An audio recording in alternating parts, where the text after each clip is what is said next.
Okay, what's the difference between a health and welfare lasting power of attorney and a property and financial lasting power of attorney?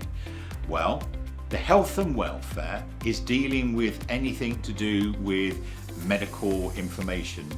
I'll give a quick example. Before my father passed away, he had dementia. Now, thankfully, had LPA's lasting power of attorneys in place at the time. Because, I thought we would possibly use the other LPA, the one to do with property and finance, more.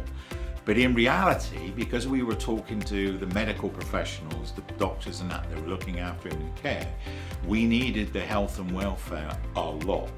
And of course, when you're talking about somebody needing care, which hospital, what type of treatment, how treated and so on, the best people to know that was my mother, my brother and myself, who were the attorneys. If we hadn't had that lasting power of attorney, the doctors would not have been able to talk to us. They would be making decisions about his treatment based on the little bit of knowledge that they have. Okay, so big reason why, it's one of those things with lasting power of attorneys that I hope you never need to use them. But if you do, they will make the world of difference.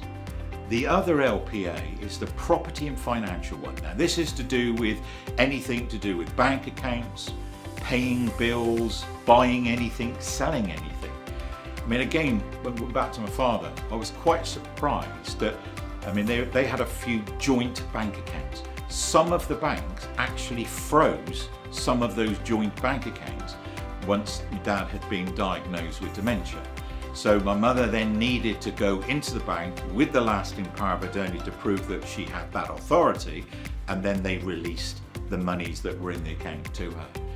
Without that, we would have had the option, if you don't have a lasting power of attorney and one is needed, the only option is to spend between £3,000 and £4,000 and have a process for 3 to 6 months where a court will basically decide who is the best person or persons to make decisions on behalf of your loved one.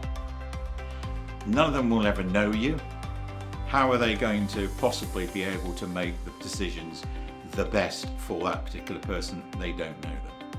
So the lasting power of attorney will save a tremendous amount of stress and so on if they're needed, if somebody's unfortunate to have an accident or sickness due to illness or due to accident.